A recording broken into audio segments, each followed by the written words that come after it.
भगवान श्री कृष्ण का जन्म केवल एक ऐतिहासिक या पौराणिक घटना नहीं है, बल्कि यह धर्म, न्याय और सत्य की पुनर्स्थापना का दिव्य संकल्प माना जाता है। उनका जन्म कारागार में हुआ। यह अपने आप में एक गहरा संदेश देता है कि जब जब संसार में अधर्म और अत्याचार अपनी सीमा पार कर जाते हैं, तब ईश्वर किसी न किसी रूप में अवतरित होकर संतुलन स्थापित करते हैं। सबसे पहले उस समय की परिस्थिति को समझना आवश्यक है। मथुरा का राजा कंस अत्यंत क्रूर, निर्दयी और अहंकारी था। वह अपनी शक्ति के मद में इतना डूब चुका था कि उसने धर्म और मानवता की सारी सीमाएं तोड़ दी थीं। उसकी बहन देवकी का विवाह वसुदेव से हुआ। विवाह के बाद आकाशवाणी हुई कि देवकी का 8वां पुत्र ही कंस का वध करेगा। यह सुनते ही कंस का हृदय भय से भर गया। उसने तुरंत देवकी और वसुदेव को कारागार में डाल दिया और यह निश्चय कर लिया कि वह देवकी की हर संतान को जन्म लेते ही मार डालेगा। यहीं से भगवान श्री कृष्ण के जन्म की पृष्ठभूमि तैयार होती है। प्रश्न यह उठता है कि यदि वे भगवान थे, तो वे सीधे किसी राजमहल या सुख सुविधा वाले स्थान पर जन्म क्यों नहीं ले सकते थे? इसका उत्तर अत्यंत गहरा है। पहला कारण था अधर्म का अंत करना। जब अन्याय अपनी चरम सीमा पर पहुंच जाता है, तब ईश्वर उसी स्थान पर जन्म लेते हैं जहां से अत्याचार का आरंभ हुआ हो। कंस का अत्याचार मथुरा और उसके कारागार से ही फैल रहा था, इसलिए भगवान ने उसी कारागार को अपने जन्म का स्थान चुना। यह संदेश था कि अंधकार कितना भी गहरा क्यों न हो, एक छोटी सी दिव्य ज्योति उसे समाप्त कर सकती है। दूसरा कारण था भक्तों की रक्षा। देवकी और वसुदेव अत्यंत धर्मपरायण और ईश्वर भक्त थे। वे निर्दोष होते हुए भी कंस के अत्याचार का शिकार बने।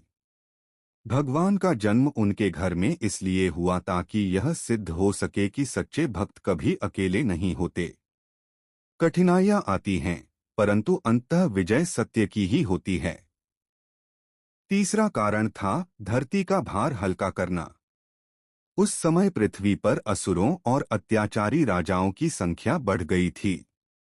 पुराणों के अनुसार पृथ्वी माता ने देवताओं से प्रार्थना की थी कि वे इस बढ़ते अन्याय से मुक्ति दिलाएं।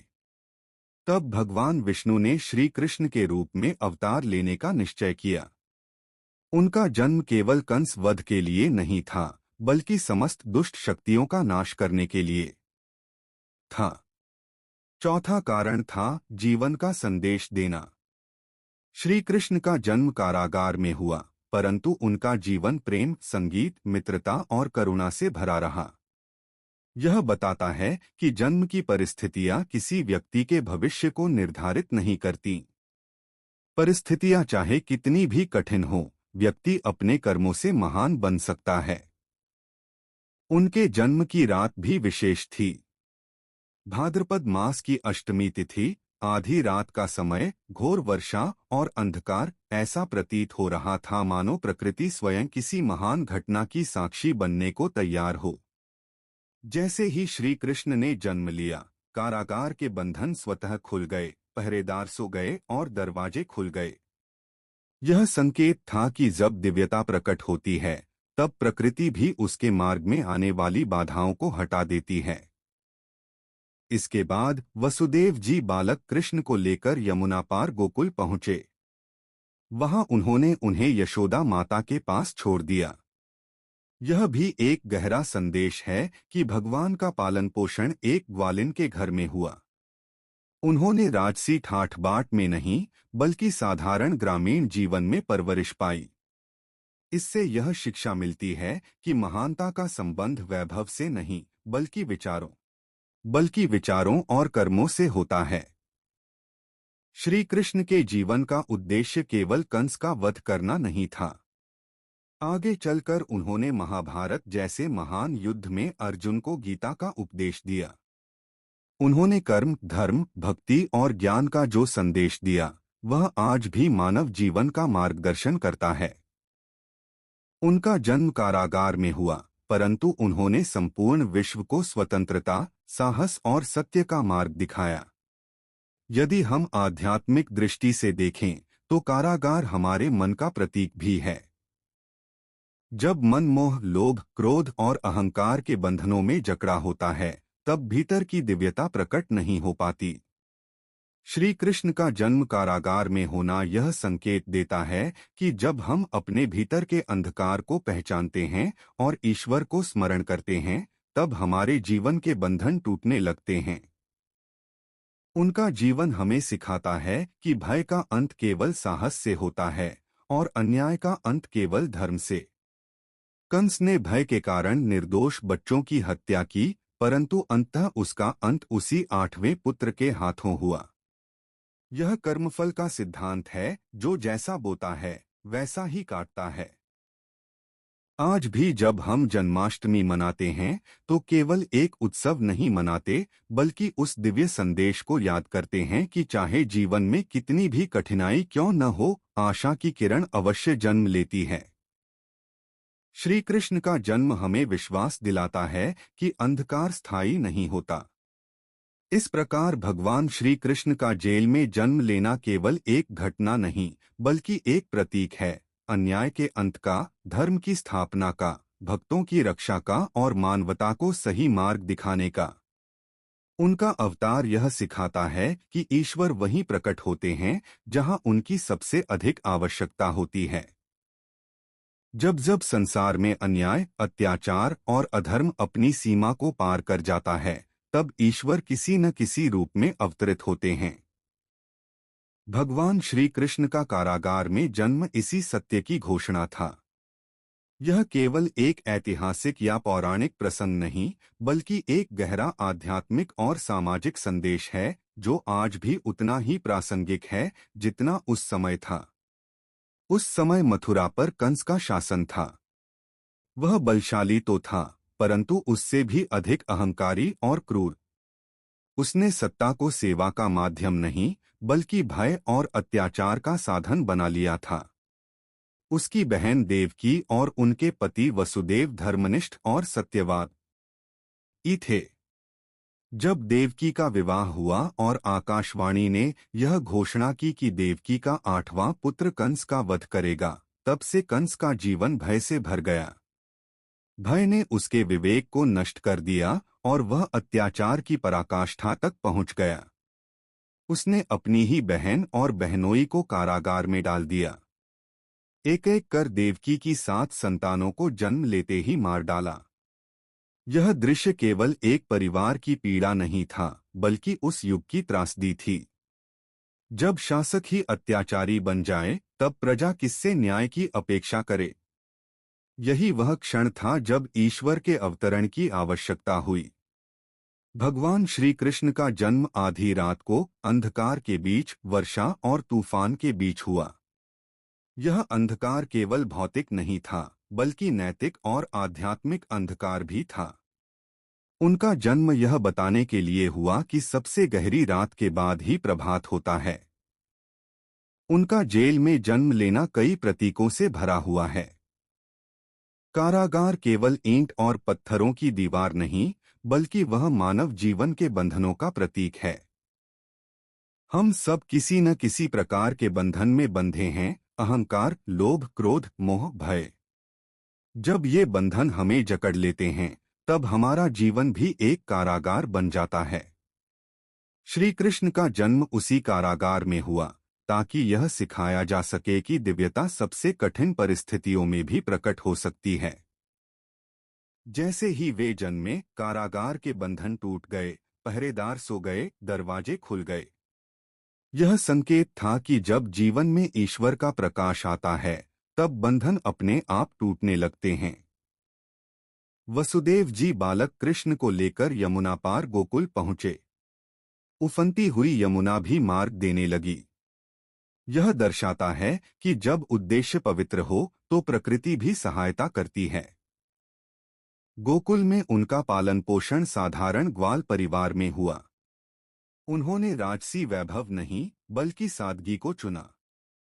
इससे यह संदेश मिलता है कि महानता का संबंध जन्मस्थान या परिस्थिति से नहीं, बल्कि कर्म और चरित्र से होता है। श्री कृष्ण का जन्म केवल कंस के वध के लिए नहीं था। आगे चलकर उन्होंने अनेक राक्षसों का अंत किया, गोवर्धन पर्वत उठाकर इंद्र के अहंकार को तोड़ा और अंततः महाभारत के युद्ध में अर्जुन को गीता का उपदेश दिया। श्रीमद् भगवद गीता में उन्होंने कर्मयोग, ज्ञानयोग और भक्ति योग का संदेश दिया। उन्होंने सिखाया कि मनुष्य को अपने कर्तव्य का पालन बिना फल की चिंता किए करना चाहिए। उनका जन्म जेल में हुआ, परंतु उनका जीवन स्वतंत्रता का संदेश था। यदि हम इस प्रसंग को आधुनिक दृष्टिकोण से देखें तो यह हमें सिखाता है कि जीवन में कितनी भी कठिनाई क्यों न हो, आशा का जन्म अवश्य होता है। जब परिस्थितियां सबसे अधिक विपरीत होती हैं, तभी परिवर्तन की शुरुआत होती है। कंस का अंत उसके ही कर्मों के कारण हुआ। यह कर्मफल का सिद्धांत है। श्री कृष्ण ने केवल शारीरिक रूप से कंस का वध नहीं किया, बल्कि यह सिद्ध किया कि भय और अत्याचार की सत्ता स्थायी नहीं होती। उनका जन्म हमें यह भी सिखाता है कि सच्चा नेतृत्व कैसा होना चाहिए। उन्होंने कभी सत्ता के लिए युद्ध नहीं किया, बल्कि धर्म की स्थापना के लिए मार्गदर्शन किया। महाभारत में वे स्वयं शस्त्र नहीं उठाते, बल्कि सारथी बनकर अर्जुन का मार्गदर्शन करते हैं। यह विनम्रता का सर्वोच्च उदाहरण है। जेल में जन्म लेने का एक और गहरा अर्थ है, ईश्वर का पक्ष सदैव पीड़ित और शोषित के साथ होता है। वे राजमहलों में नहीं, बल्कि दुख और अन्याय के बीच जन्म लेते हैं। यह संदेश आज भी समाज के लिए प्रेरणा है कि हमें कमजोर और असहाय लोगों का साथ देना चाहिए। जब हम जन्माष्टमी मनाते हैं तो केवल एक उत्सव नहीं मनाते, बल्कि उस दिव्य क्षण को याद करते हैं जब अंधकार में प्रकाश का जन्म हुआ। हम अपने जीवन में भी उस प्रकाश को जागृत कर सकते हैं।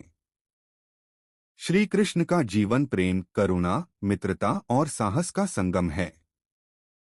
उन्होंने बचपन में माखन चुराया, बांसुरी बजाई, रास रचाया, परंतु समय आने पर धर्म की रक्षा के लिए कठोर निर्णय भी लिए। यह संतुलन ही उनके व्यक्तित्व की विशेषता है। उनका कारागार में जन्म यह बताता है कि कठिनाइयां महान आत्माओं को रोक नहीं सकती, वे उन्हें और अधिक शक्तिशाली बना देती हैं। यदि हम अपने जीवन में देखें तो हर व्यक्ति किसी न किसी रूप में संघर्ष से गुजरता है, परंतु वही संघर्ष हमें मजबूत बनाता है। श्री कृष्ण का जन्म हमें यह सिखाता है कि परिस्थितियां चाहे कितनी भी विपरीत हों, हमें विश्वास और धैर्य नहीं खोना चाहिए। इस प्रकार भगवान श्री कृष्ण का जेल में जन्म लेना केवल एक कथा नहीं, बल्कि एक शाश्वत सत्य है। जब अन्याय बढ़ता है, तब न्याय जन्म लेता है। जब अंधकार बढ़ता है, तब प्रकाश प्रकट होता है, और जब भय बढ़ता है, तब साहस अवतरित होता है। उनका जीवन और जन्म हमें प्रेरित करता है कि हम अपने भीतर के कंस को पहचानें और उसे समाप्त करें। जब हम अपने भीतर के अहंकार, लोभ और क्रोध को जीत लेते हैं, तब हमारे जीवन में भी श्री कृष्ण का जन्म हो जाता है। यही उनके अवतार का सच्चा अर्थ है। यही उनके कारागार में जन्म लेने का गहरा संदेश है। भगवान श्री कृष्ण के जन्म के बाद वे तुरंत मथुरा की कारागार से गोकुल क्यों चले गए? यह प्रश्न केवल एक ऐतिहासिक घटना नहीं, बल्कि गहरे आध्यात्मिक, सामाजिक और दार्शनिक अर्थों से जुड़ा हुआ है। इस प्रसंग को समझने के लिए हमें उस समय की परिस्थितियों, भविष्यवाणी, कंस के भय, देवकी सुदेव की स्थिति और ईश्वरीय योजना को विस्तार से समझना होगा। सबसे पहले उस भविष्यवाणी को याद करना आवश्यक है जिसने सारी घटनाओं की नींव रखी।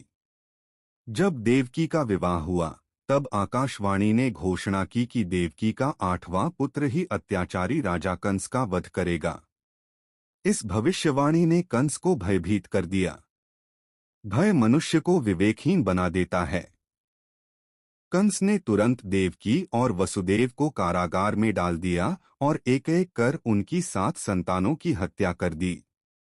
जब 8वें पुत्र के रूप में श्री कृष्ण का जन्म हुआ, तब यह स्पष्ट था कि यदि वे उसी कारागार में रहते तो कंस उन्हें भी मार डालता। इसलिए उनका वहां से जाना केवल एक पारिवारिक निर्णय नहीं था, बल्कि एक आवश्यक दिव्य योजना का भाग था। जन्म की रात अत्यंत अद्भुत थी। आधी रात का समय, भाद्रपद मास की कृष्ण अष्टमी, घोर अंधकार, तेज वर्षा। ऐसा प्रतीत हो रहा था मानो प्रकृति स्वयं किसी महान घटना की साक्षी बनने को तैयार हो।